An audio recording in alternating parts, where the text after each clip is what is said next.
All right, so welcome to the session Countering Hypersexualization and Mammification, How to Combat Misogynoir in the Postmodern Era, featuring A'Ja Lyons as a speaker. So A'Ja Lyons is a writer and historian whose scholarship is in creative writing, the history of science, technology, and medicine, 20th century African American history, and the intersection of women's history.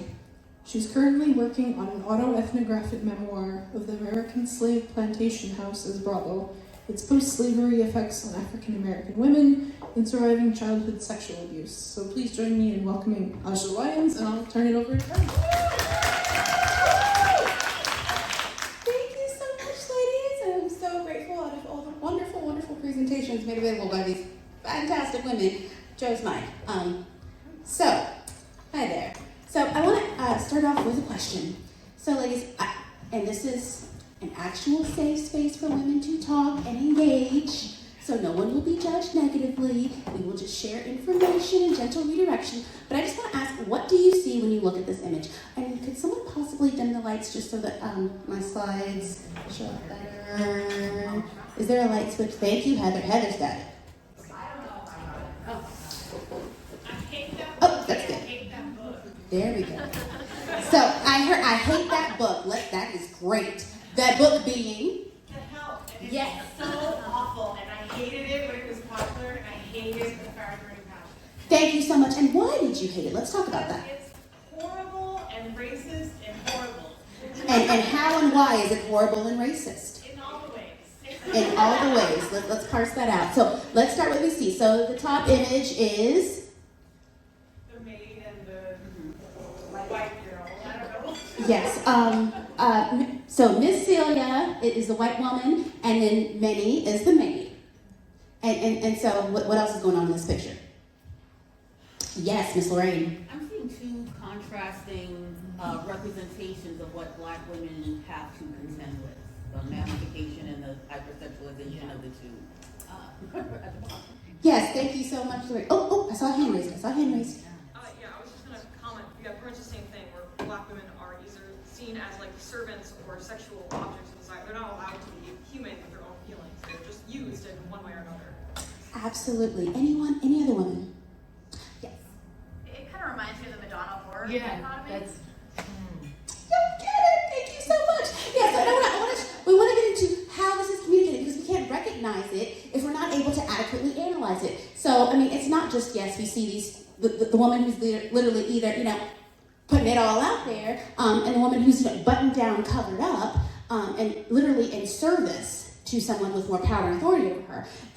We have the woman who is the wealthy employer. Literally, she's smiling, and her life is just so big and beautiful against this pastoral landscape. She lives in this massive house, but she's holding a bottle of Coca-Cola, and she's just living best life. And she's dressed pretty in pink. And then we have Minnie also holding a bottle of Coca-Cola. But her dress is very plain, drab, easy to wash out stains, and it shows a sharp contrast. Also, her hair is pulled back, whereas Celia's is bouncy and mighty and free. But Minnie doesn't look too happy there, and it's a sharp contrast against Celia, who's just so happy-go-lucky. But there's really no regard for her feelings, because she doesn't really have much of a choice. In this movie, she doesn't have a choice. Her choices are repeatedly taken away from her.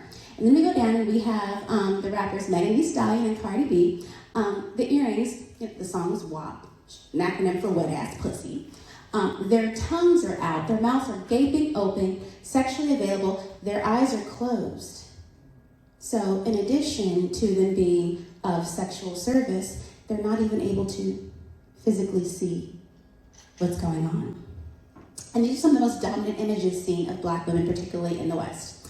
And so there's no discussion of anything related to the world, the globe, without the context of slavery. And too often with discussions, whether about slavery or anything else, really omit Black women and girls in the very intricate layers of the girls. And so the United States of America, every aspect of it was built on the emotional, physical, and mental labor of Black women and girls, primarily girls.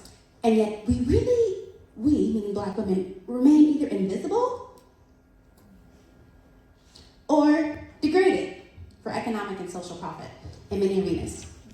And so that narratology has frequently been of erasure, or strictly prescribed stories. So much attention is given to original 13 American colonies, breaking away from the British government and forming an independent nation. But little attention is paid to how significant the slave labor of the initial southern colonies and following states were heavy contributors to the financial economy of what will become of the USA.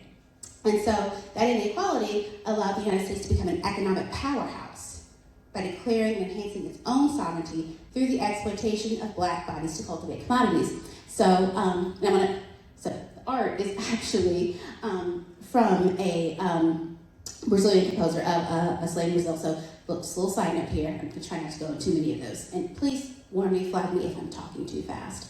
But only 5% of Africans trafficked in the transatlantic slave trade were brought to what is now the United States of America. The indigenous refer to this as Turtle Island. Most were brought to the Caribbean and South America. Think about that. So the Caribbean and South America are actually heavily black areas. And that is from a Brazilian portrait. And if you'll notice, you have her own baby on the ground being ignored while she's breastfeeding the white baby. And so from the American Slave, the composite autobiography, a white man starts out with a few women folk slaves. Soon he has a plantation full of little N-words running around while their mammies was in the field, hoeing and working like a man. So the frequent narrative is that, women during slavery were just in the house, cooking and cleaning. It's like, no, they were out in the fields. What are you talking about? Literally drop a baby in the field and then back to work. But also, when a woman who was not listed as a person but as property, when she has children, they are then properties of the enslaver, and more bodies, more money. So, I'm going to try to run through this really quick, but I want to make sure we have to have an economic foundation as to where this is going. So, 1662, Colony of Virginia passed a law declaring the legal status of a child is dependent on the legal status of its mother. And so, black women defined the enslaved labor class as, stated, field labor in addition to the gendered domestic labor. Oh, and that image, this was Black Mother by Lucilio de Albuquerque, Brazilian painter. Brazil was the last country to legally abolish slavery on May 13, 1888. So, cash crops, cotton, tobacco, indigo, rice, that's what built the Southern economy. And for the developing nations, it would become the USA. And so, we see this even in the North, Capitol building, fabric mills, Brooks Brothers. Their cotton supply came from the South. Sugary refineries, Domino Sugar. And so, while a lot of, there was a call for the end for the slave trade for economic, political, and moral reasons, most feared the rising black population. So, now we're getting into, A'Ja, why are you talking so much about slavery? Well, so from around 1835 to 1853, Alabama physician J. Marion Sims, he practiced as a plantation physician. Well, you have all of these people you paid a lot of money for, you want to make sure you upkeep. Can't just have them dying on you, getting sick all the time, because then they can't get to work. Particularly the women, who, as we established, economic foundation. So, J. Marion Sims, I will not call him a doctor, he operated on enslaved people, mainly women, for the plantation owners. And he eventually built a hospital for these enslavers to bring black women suffering from obstetric fistulas. So many of you might not know about that. It's a hole that occurs in the birth canal between the vagina, rectum, urethra, or bladder from prolonged obstructed labor. So literally, when the baby's stuck for hours and hours and hours and hours, that has an effect, a physical effect that literally will create a hole. And so the baby's head against the pelvis, it restricts blood flow and the tissues die, leaving the holes that cause incontinence. And so they can cause urinary incontinence, fetal incontinence. And so what Sims did, he acquired 7 enslaved black women and teenage girls, mostly teenage girls, with fistulas to experiment on repeatedly, painful surgeries for 4 years, until he developed a successful surgical method for fistulas, fistula repair. His 13th operation on one young woman. Her name was Anarcha. And so midwifery was an established field of study, but a formal academic study of gynecology did not yet exist. And so think about this time period, mid to late 1800s. mid to late 1800s, the germ theory of disease was not yet common knowledge. And so once, another woman named Lucy, she almost died from sepsis once because they're just using tools. It's not like they're sterilizing these instruments. And so Sims eventually accrued a significant wealth and became one of the top doctors in the country and became internationally renowned for his gynecological innovations. And so that is actually an illustration of Anarcha right there. And so Anarcha, Lucy, Betsy, their names and other stories, a few of the known and named women he experimented on. And in the on the far right, that's the Sims speculum. And then that is the sigmoid catheter. So some of the earliest medical tools made because of Black women. And so this is the Mothers of Gynecology Monument, Montgomery, Alabama. And some of these women, Anarcha Westcott, Betsy, Lucy. The historical records, we have two possible names, Amy McKee or Anne McKee. The documentation was the clearest back then, 16 years old. Lavinia Baudurant, 13 years old. Delia, 23 years old. And Julia McDuffie, 20 years old. And so, Sims is considered the father of gynecology, but the women and girls he experimented on have yet to receive proper recognition, particularly in comparison to Sims' notoriety, or the ways medical violence against Black women continues in the 21st century. Maternal mortality rates, we hear about that a lot because it's prominent, yet no solutions have been offered. Black women still have 3 to 4 times the deaths per 100,000 live births compared to white, Hispanic, and Asian women. The status of maternal care for Black women has remained relatively unchanged since the days of chattel slavery. Fistulas affect all women, but primarily impoverished women and girls in rural Africa and Asia without access to medical intervention. Cultural ideas normalizing women and girls having multiple children and starting young factors into most of these complications. So even in the present, women's health, even beyond obstetrics and gynecology, is neglected. And so, I forgot this lovely gentleman's name. He started the illustrations for African Americans, but the Fistula Foundation, if you want to donate for only $633, you can change one woman's life. That's how little it costs to do a fistula repair, $633. So, or $53 a month for a year. If anyone wants to donate, help out our sisters. But that's really what it looks like, the creation of a fistula obstruction. So, valves, and these are the areas, the little yellow dots, that's where fistulas commonly occur. And so you can see how that leads to incontinence. Bladder's right there, rectum's right there. So, very easy for that injury to occur. But yeah, so, back to the present. You ever been to a beauty supply store, cosmetics aisle, you've seen these. Yep, in the present, women's health, even beyond obstetrics and gynecology, is neglected. Black women's health, another disparity, increasing the likelihood of dying from breast and uterine cancers. Black women are more likely than white women to develop highly aggressive breast cancers that have higher mortality rates. The precise reasoning is unknown, but potential factors are the chemicals, including carcinogens and endocrine disruptors present in relaxers, as well as heavy metals and other volatile organic compounds. Not to get a little nerdy on y'all, but basically the chemical components in synthetic braiding here. A lot of Black women wear braids. So even though this has been reported, aside from a few brands claiming to be non-toxic, organic, and plant-based, Black hair care products remain largely unregulated. The products don't have to be tested for claims of using only non-toxic ingredients before they get placed on the market and on the shelves. So there's a reason this issue is making its way to public discourse and purpose in prioritizing Black fertility. Continued use of the Black female body for sexual exploitation and financial gain. Can't make money off of us if we're dead. So let's go back. So we know late 1800s is when slavery was abolished in the United States.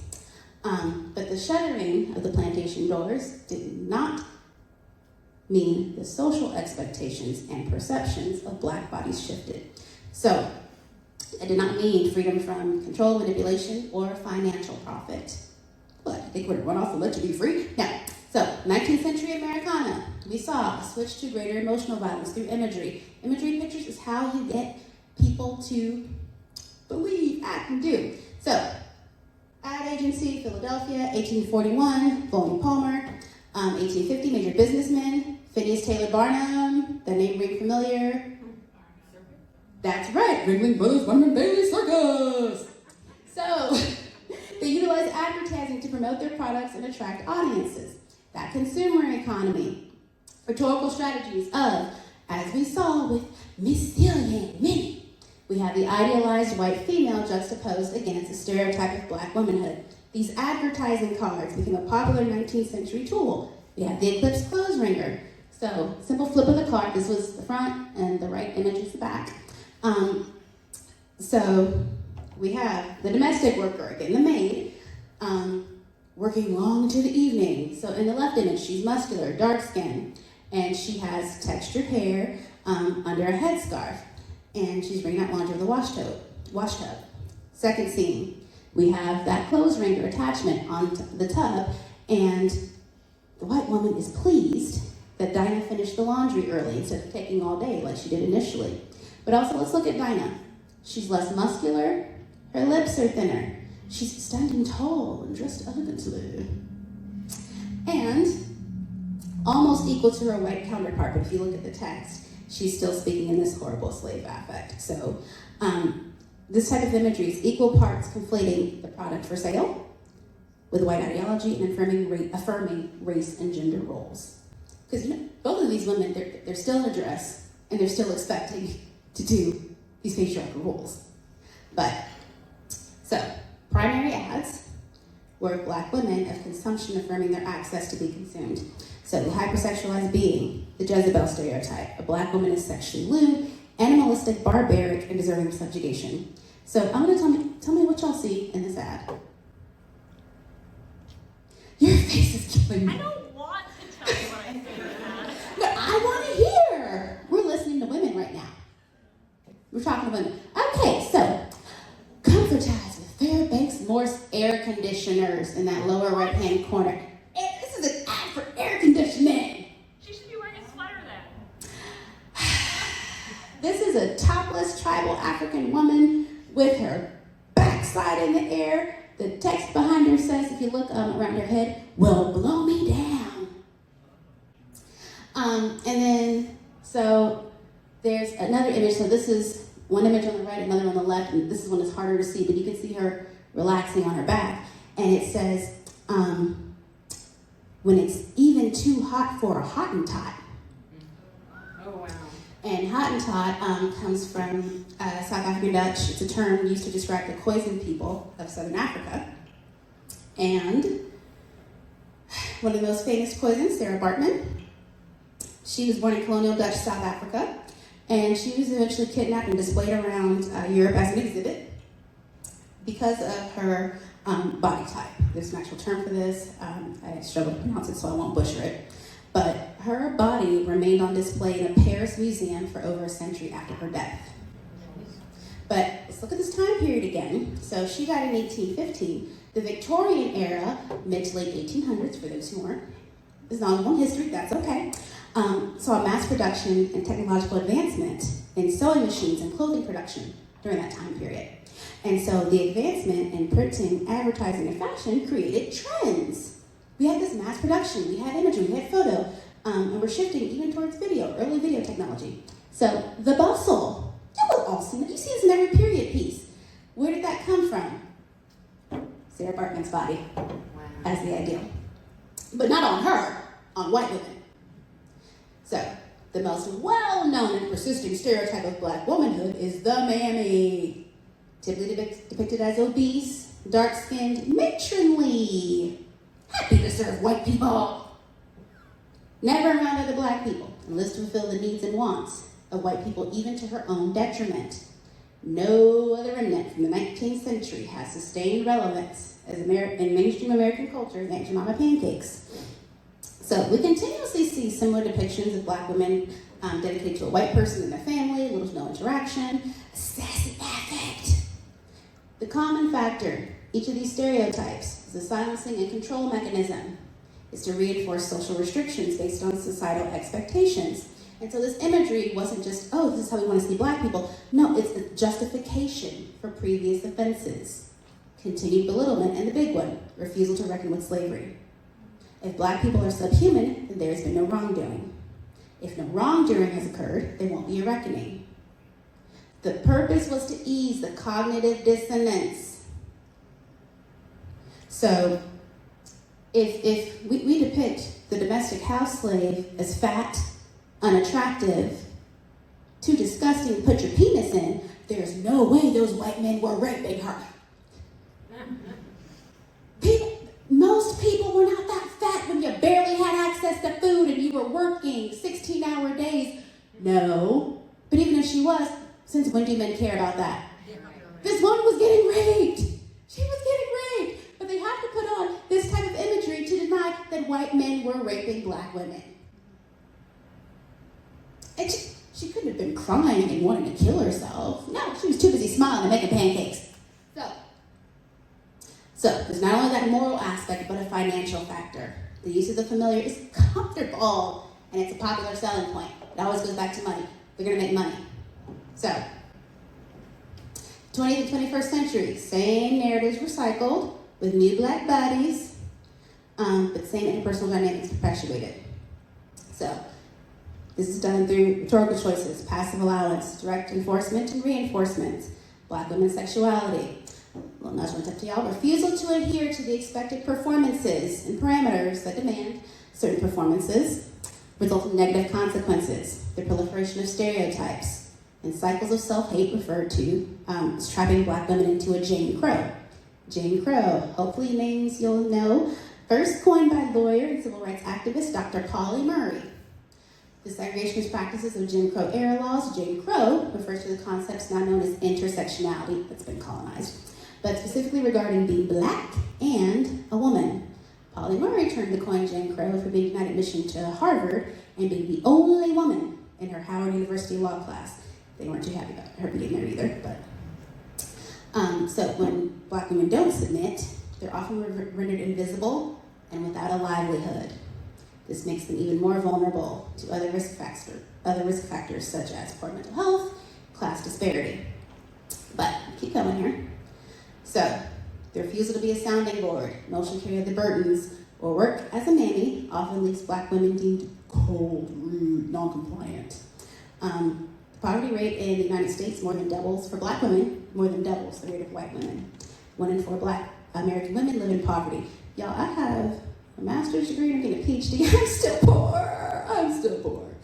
But, say all this, we see the same rhetoric and gender ideology. Black women are used as a source for male drag performers to mime comedic content. Black male comedians, actors, writers play on the stereotypes of typically urban, low-income black women, less so rural black women, but that's still common. Everybody's favorite Mr. Tyler Perry, who says he's honoring his Louisiana mother and grandmother. Really? Are you though? I don't think so. So these characters that these black men in drag portray are typically hypersexual and impudent. One of the earliest portrayals, lower right-hand corner, that is Flip Wilson's Geraldine Jones character, her boyfriend that was in prison, and she was always flirting and sexy. In the latter half of the 20th, early 21st century, Martin Lawrence's Shenanigans, oh my goodness. Jamie Foxx's Ugly Wanda character, not just Wanda, but Ugly Wanda. RuPaul, and the contestants on RuPaul's Drag Race. So the arguments by black men and others who enjoy this misogynoir, this is misogynoir, explicitly, misogyny against black women, of black men in drag degrading black women are that performances are comedic art. We as black people have always been artistic and comedic. Yeah, that's true, but no other race of women are so highly parodied in such a degrading manner and on international platforms, as is the case with black women.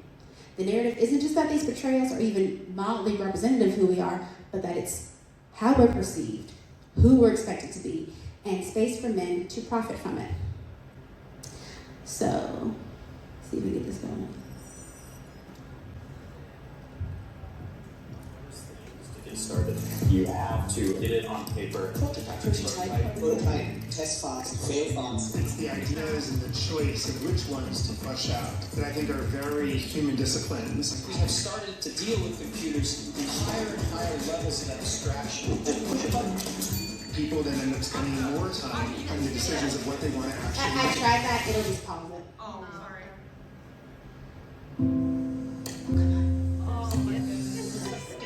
For as long as I can remember, I have had dry eyes. I was introduced to the NutriTears. I have never found a way to deal with dry eyes that just works all the time.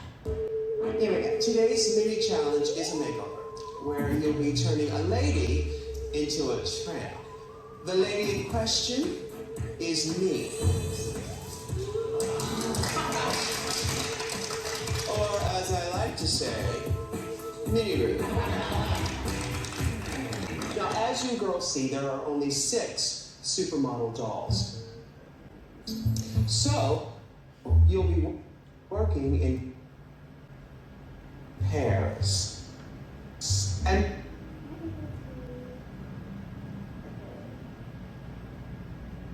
there.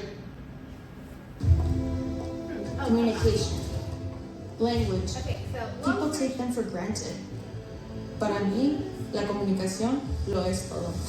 I've been translating for my family since I was little. When I got to West Point, my love for languages became even stronger. The Army isn't always easy, but the challenges allow me to develop new skills.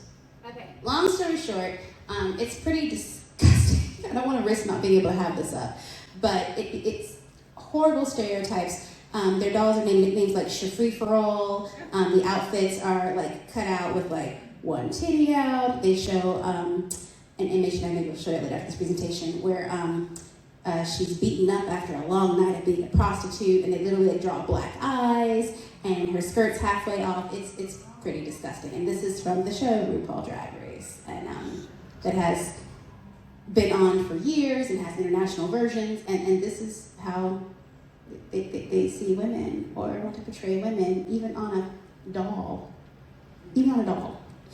So, these are 3 men that live action role play as women, and they're well known in the social media sphere and amongst the youth. This is what they call themselves. I didn't bother to look up their government names, but left to right, Gigi Gorgeous, Danielle Alexis, and Eden the Doll. And if you look, remember when plastic surgery first became big in the 80s, you know, the big fake lips and the big fake boobs, being thin, that was sort of the thing with, you know, a lot of women.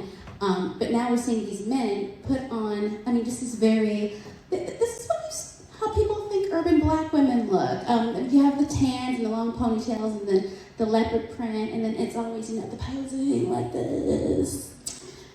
And the nails, and girl, I mean, this is the affect. They're doing the same thing, the exact same things as the black women, the black men who pretend to be black women in their comedy skits. But they're saying this is their embodiment of their authentic selves. So these are all white men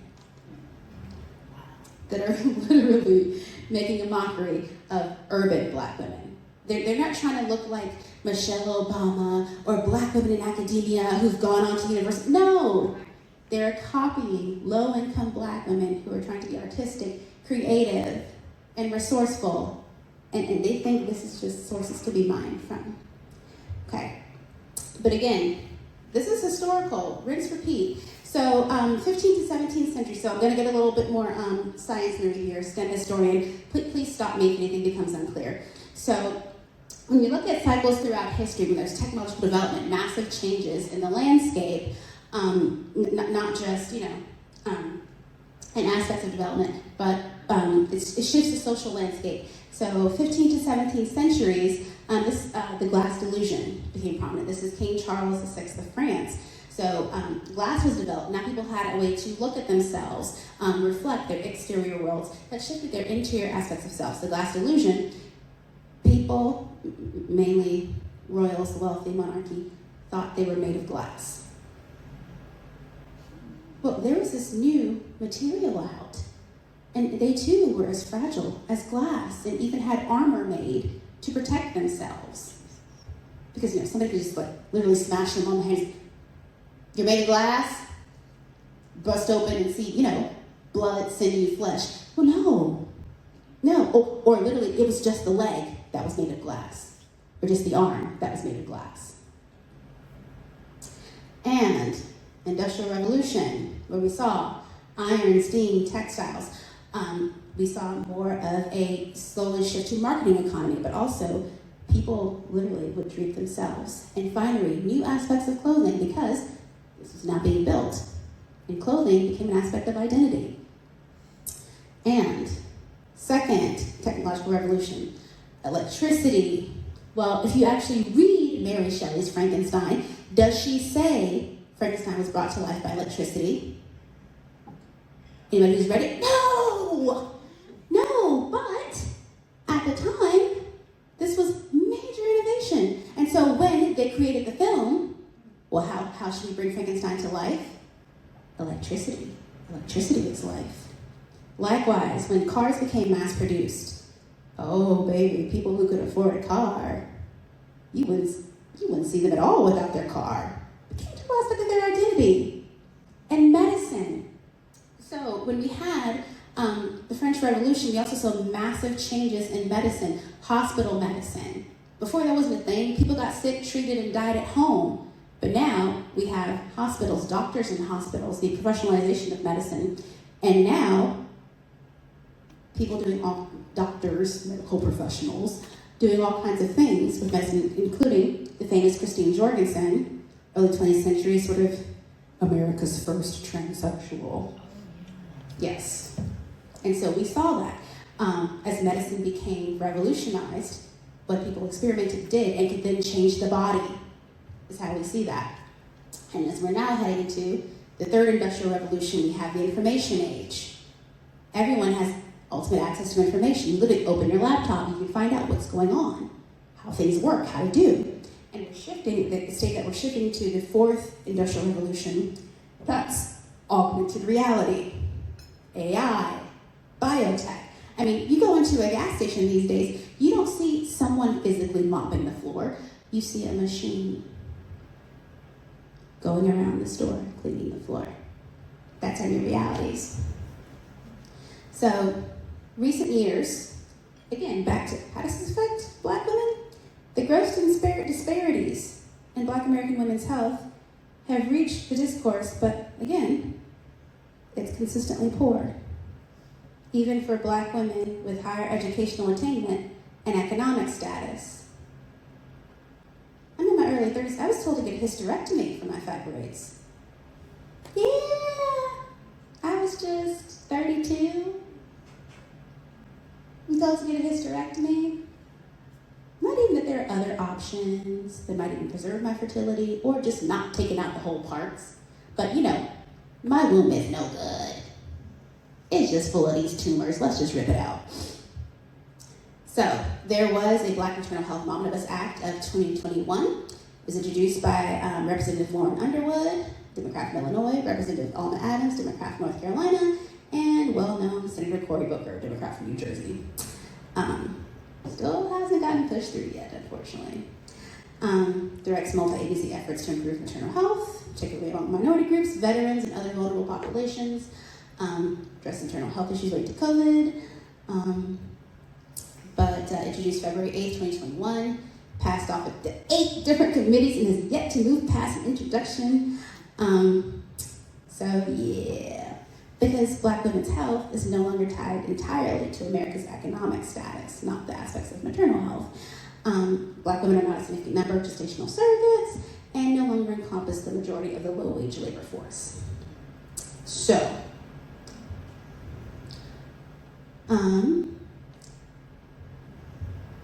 yes.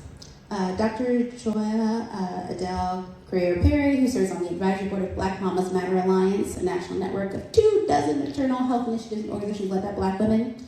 We're not biologically different. There's no Black gene or Black heart or Black kidneys. We've spent generations blaming Black people for their outcomes without really addressing the underlying root causes of racism, classism, and gender oppression. So when people ask me what is the cause for Black maternal death, the answer is not race, it's racism. end on a high note. How do we fix this? Because now that we've acknowledged the problem, we've got to address how to fix it. So, master's tools will never dismantle the master's house, famous saying, meaning you're not going to stop a fire by adding more fuel or by having more fire. So, we will not address this with capitalism, but in the meantime, we can still help Black women accrue greater capital. So, for instance, I decided to get other opinions and other options.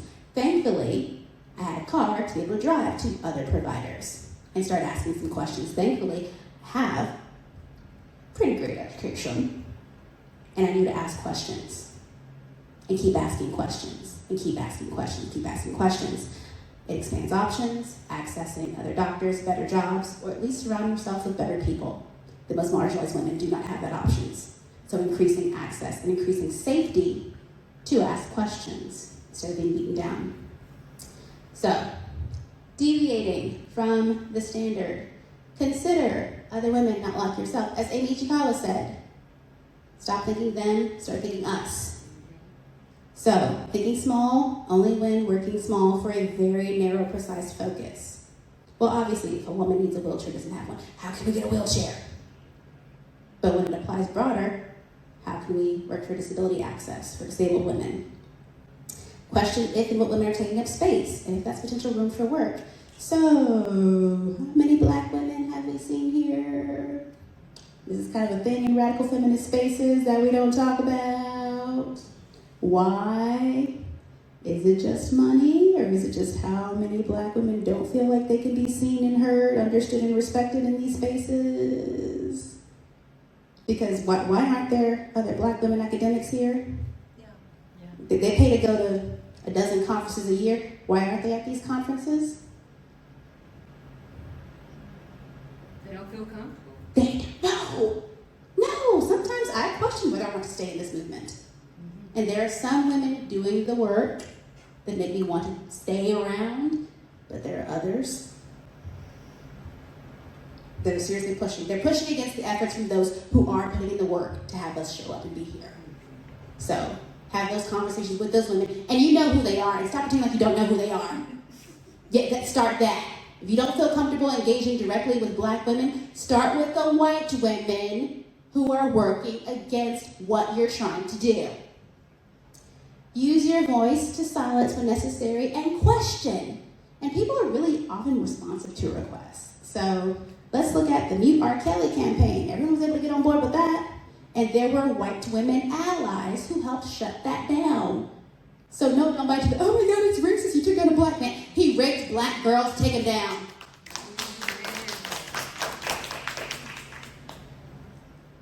No, seriously, use all your white womanhood to take down men that are hurting women. Start crying, oh my God, we got so scared for my lives. Yes, good time to lie in white girl. So, negligence and death cost money for local communities in the state. Dead women don't pay or accrue debts. So, when you're fighting for all these bills, mention cost, mention money. People understand money. Money matters, and that's often the only language some people, especially men, will hear. Get someone who knows the math, can do the math, and knows some math people. I know you know some statisticians. You are in applied math, so you know those in applied statistics.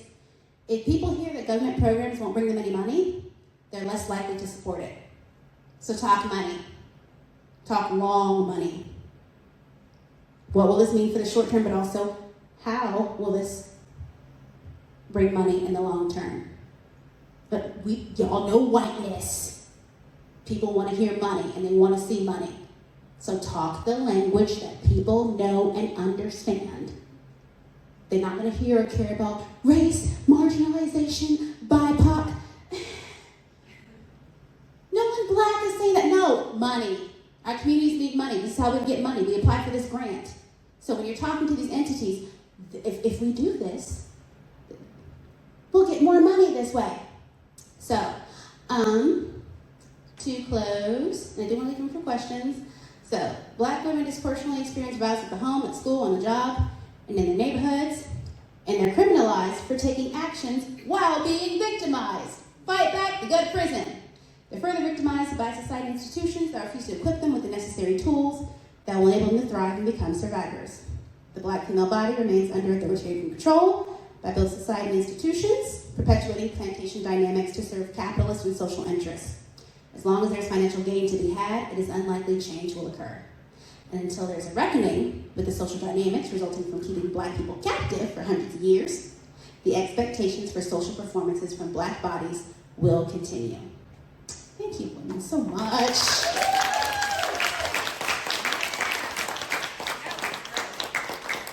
minutes for questions. Questions, ladies. Yes. So going back to the medical misogyny the black women face, Yes. is there any way we can advocate for colleges to teach about that? Because I think most people who want to become doctors, they want to help people. At least obviously there'd be bad eggs everywhere, but they want to help people. So is there any organizations that are pushing for this type of knowledge to be not only in the universities for becoming a doctor, but also once they become doctors, having maybe every 5 years they take a course on misogyny and racism and misogynoir, stuff like that. I question whether going to the university per se. I believe Summer told us, I spoke with my new gynecologist, and she said that these discussions are being had. I wonder if in the more spaces such as conferences where people kind of attend for special interest aspects, when you're going through university, the university's goal isn't to make people better or even educated, it's to make money. So you really have to get out of spaces where there's an aspect of financial gain and where people are searching for social gain. So maybe some of the organization institutions for students or professional development or social development, because some people that are in professional fields are trying to have a heart. So I'd start there. Thank you. What else? Yes. I'm so sorry, I have a damn money allergy. I'm trying, I haven't been paid in 4 years. So I also heard that Jay Sims used the work of enslaved women in his surgeries and then never credited them for their intellectual, what's the word I'm looking for? Labor. Contributions. Yes. Either of those. They are the mothers of American gynecology. And yes, they worked as his nurses. And, forced to labor as nurses. And not credited for it, sorry. Absolutely not. No. Just when he went on to establish clinics in the Northeast after doing all of his butchery down south, he acquired wealth by serving gynecological needs of wealthy white women. And at one point, I think he still did some more sort of experimentation or offering free medical services for poor white women, just double checking that he had it right, to then charge wealthy white women. Because, think about that time period, late 1800s, you had white women, especially immigrant white women, working in factories. So let's never forget the Triangle Shirtwaist Factory fire in Greenwich Village, New York, and those women that were horribly murdered because of the horrible labor practices. And the resulting legalities were the foundation for our current OSHA laws. Everything has history. Any other questions, ladies? There's no crazy questions. Yes? So, I don't relate to the normies as far as beauty culture goes, regardless of race, but I find that, especially in a racial context, I often get told, I don't understand, which I'll completely admit, I have the straightest hair ever, I don't have to do anything to it, so stuff like that, but I usually feel like when it's brought up, it's just a silence, speaking, and then tying it back to money, I feel like beauty things are something that are very much within our control, but not like we're not going to get judged for it. I just don't really see the white women can say the same thing as black women, or regardless of race, of how our perception is. So I don't know, do I just keep criticizing it regardless of race? I don't know how much deference I'm supposed to give, because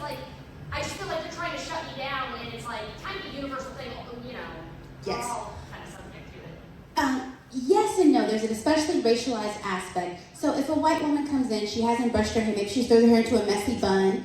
It's just, oh, she's so natural, it's just a cute messy bun. Whereas I literally wore an afro and was told to fix my hair. I was at a school and I had the little children. What's wrong with your hair? It's poofy today. And I will say, there was another little girl who said, your hair looks like the sun. But you know, her mother raised her right. To only say nice things about people's appearance. But no, and I've literally even told black supervisors, consider changing your hair, you know, when I had locks. My own friends on Facebook, when I graduated from college, how should I wear my hair for graduation? First thing a woman said, perm. To relax, straighten my hair, yeah. And so, noticing when women aren't allowed to show up and exist in their natural state. Texas did pass a law for black women specifically for naturalized hair, so I don't know how common that is where I'm coming from Texas, and I was, of course. It's not, and even though they might put a law in place, it doesn't mean they'll actually implement it. There are still expectations that aren't just basic grooming standards, like, you know, take a shower, you know, have neat hair. But again, what is considered neat hair for a white woman can be just very simple. For a black woman, it's, why do you have these little flyaways? Why is your hair not straightened and smooth? And this is a celebrity black woman. There's a picture Rihanna posted online, and someone's like, why does her hair look like that? She's like, I'm black. You know, I mean, some people even think there's a problem with this. Like, why is your hair in locks? I'm black. And again, why are we criticizing people's appearance when it's very simple, when they're groomed, when they're clean? But particularly for women, the expectations for pretty, and what seems pretty for black women, looking as close to whiteness as possible. That is what is seen as beautiful, safe, comforting. Straight hair. Why are we focused on your comfort instead of people's health, wellness, safety? But what's the actual focus? And what is the goal here? Why are you making it about you? Well, I want to save the money. That's my goal. So I'm like, if you use less beauty products, you know, you can save a lot of money, but I know there's additional challenges, but it's not just about money. It's about, look around and see how people are acting like, both men and women are acting like men. Whether you're asking a woman, particularly a black woman, to serve your comfort or men's comfort. Just like we expect all women to show up and be nice and friendly and make you feel good and say nice things. You look so nice. Thank you so much. Oh, I didn't. It was nothing. And how are you expecting that, particularly from black women? Do you feel attacked because she hasn't smiled at you yet? Yeah, I know. Yeah, I've had that in the workplace. Oh, you don't show up for this or for that. Is it part of my job description? Is it though? Is it though? I would like to see you, blah, blah, blah. Okay, you can keep liking it, but is it a part of my job description? When my job is literally tutoring students, are my students' reading levels going up? That's all you need to think about. But especially for black teachers, oh, we want to see you at this social event or this after school this. But do I have to? Is it in my job description? And so likewise, is it in my job to show up looking a certain way for you? Yes. I will just add, I did have, I was an engineering degree, and I worked with a black woman who was two black women who were in my degree, and one of them was very hyper feminine. The other one was just like a normal, you know what I mean? Like obviously she put effort into her hair, she did hygiene, which wasn't hyper feminine. The hyper feminine one was the only one acknowledged by like basically the white in there. And again, and especially in male dominated fields, like I could completely understand why she felt the need to do that. She would spend hours in her hair, and she'd be like, I have to go at 5 a.m. today, and I'm like, why?